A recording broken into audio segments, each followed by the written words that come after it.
Hello दोस्तों, step towards stock market YouTube channel पे आप सभी का स्वागत है। तो दोस्तों, इंडिया के फ्यूचर ओरिएंटेड बिजनेस यानी कि रिन्यूएबल एनर्जी बिजनेस, जिसे हम क्लीन एनर्जी बिजनेस भी कहते हैं, इसको लेकर एक शानदार अपडेट आई है। और आज के इस वीडियो में हम इसी अपडेट को पूरा डिटेल में समझने वाले हैं और अपडेट के चलते हम किन किन कंपनियों को स्टडी कर सकते हैं वो भी हम आगे जाकर देखने वाले हैं। तो चलो वीडियो स्टार्ट करते हैं। तो सबसे पहले हम इस अपडेट का हेडिंग यहाँ पे पढ़ सकते हैं। इंडिया में add 45 to 50 gigawatt renewable capacity annually over next 2 years report. तो चलो इस अपडेट को पूरा डिटेल में समझ लेते हैं और अपडेट के चलते हम किन किन कंपनियों को स्टडी कर सकते हैं वो भी हम आगे जाकर देख लेते हैं।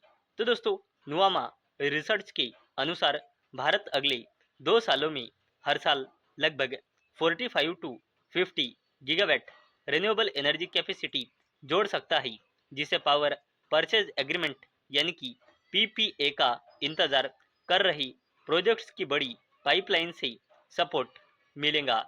और दोस्तों, अगर हमने यहाँ पे आगे देखा तो रिसर्च फर्म ने कहा कि लगभग 140 गीगावाट रिन्यूएबल कैपेसिटी को अभी पीपीए में बदलना बाकी है, जबकि लगभग 86 गीगावाट कैपेसिटी के लिए पहले से ही पीपीए यानी कि पावर परचेज एग्रीमेंट है।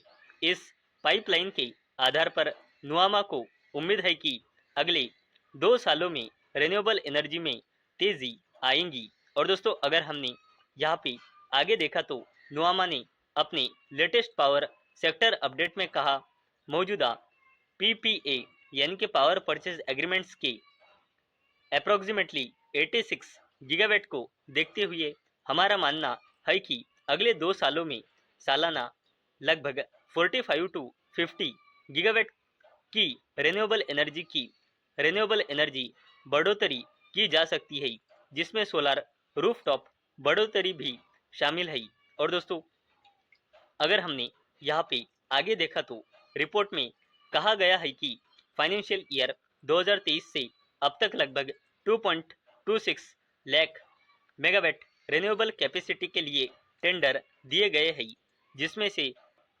लगभग 1.26 लाख मेगावाट का ताम मेगावाट का काम दिया जा चुका है। हालांकि अभी केवल लगभग 86,000 मेगावाट या कुल टेंडर की गई कैपेसिटी का 38% के लिए पीपीए यानी कि पावर परचेज एग्रीमेंट है, जिससे लगभग 1.40 लाख मेगावाट को अभी भी पावर परचेज एग्रीमेंट में बदलना बाकी है। और दोस्तों, अगर हमने यहाँ पे आगे देखा तो नुआमा ने बताया कि रिन्यूएबल कैपेसिटी में बढ़ोतरी पहले ही तेज हो चुकी है। फाइनेंशियल ईयर 2027 में अब तक 13.3 गीगावाट कैपेसिटी बढ़ोतरी हुई है। जून 2026 के आखिर में भारत की कुल इंस्टॉल पावर कैपेसिटी लगभग 549 गीगावाट थी। और दोस्तों, यहाँ पे अगर हमने आगे देखा तो ये अनुमान ऐसे समय में आया है जब बिजली की मांग मजबूत बनी हुई है।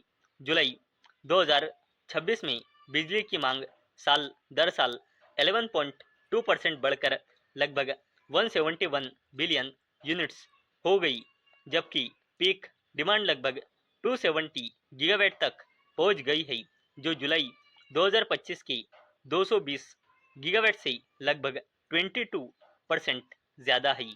और दोस्तों, अगर हमने यहाँ पे आगे देखा तो डिमांड बढ़ने से थर्मल प्लांट का इस्तेमाल भी बढ़ा। जुलाई में पूरे जुलाई में पूरे भारत में थर्मल प्लांट का लोड फैक्टर एक साल पहले के 62.3% से बढ़कर 68.2% हो गया।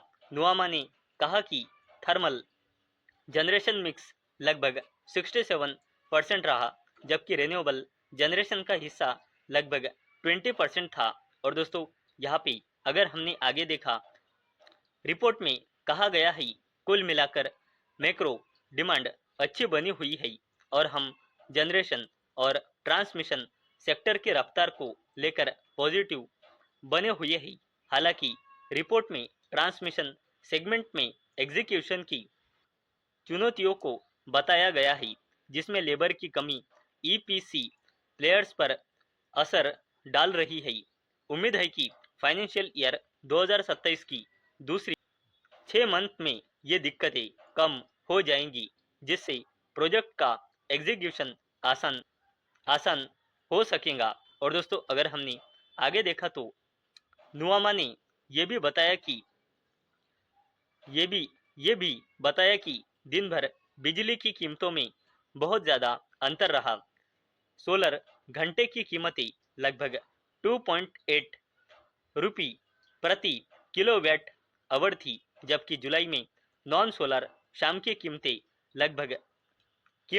बढ़कर लगभग 7.5 रुपी प्रति किलोवाट आवर हो गई। और दोस्तों, अगर हमने बात की कि हम इस शानदार अपडेट के चलते किन किन कंपनियों को स्टडी कर सकते हैं, तो दोस्तों, इस शानदार अपडेट के चलते हम टाटा ग्रुप की टाटा पावर कंपनी लिमिटेड को स्टडी कर सकते हैं, अडानी ग्रुप की अडानी ग्रीन एनर्जी लिमिटेड को स्टडी कर सकते हैं, प्रीमियर एनर्जीज लिमिटेड को स्टडी कर सकते हैं, वारी एनर्जीज लिमिटेड को स्टडी कर सकते हैं, और सरकारी कंपनी इरडा को भी हम इस अपडेट के चलते स्टडी कर सकते हैं। तो दोस्तों, मुझे उम्मीद है आपको ये वीडियो पसंद आई होंगी। तो दोस्तों, अगर आपको ये वीडियो पसंद आई होंगी तो इस वीडियो को लाइक करें और चैनल को सब्सक्राइब करें। और दोस्तों, मैंने ये वीडियो सिर्फ और सिर्फ एजुकेशन और इन्फॉर्मेशन पर्पस के लिए बनाई है। मेरी ओर से कोई भी रिकमेंडेशन नहीं है कि आप इन स्टॉक्स को बाय करें, सेल करें या फिर होल्ड करें। तो चलो, मिलते हैं अगले वीडियो में। तब तक के लिए टाटा, बाय बाय।